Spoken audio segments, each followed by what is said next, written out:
Hello guys, তোমরা সবাই কেমন আছো? আশা করি ভালো আছো, সুস্থ আছো। আমরাও ভালো আছি। তো গাইস, আজকে তুমি চুলে চুল আর বোটক্স করলাম। তো চুলটা নিয়ে খুবই স্বস্তি হচ্ছে, কারণ রান্না করতে হচ্ছে।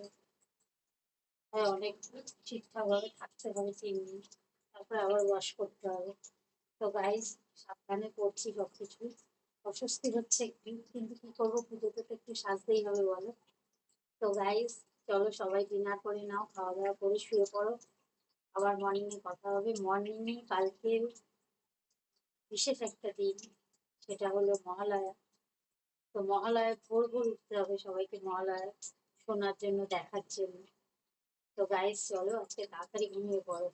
সবাইকে শুভরাত্রি, গুড নাইট, টাটা। আবার ভোরবেলা কথা হচ্ছে। মহালয়া, মহালয়া শুনতে হবে, দেখতেও হবে। তো চলো, টাটা।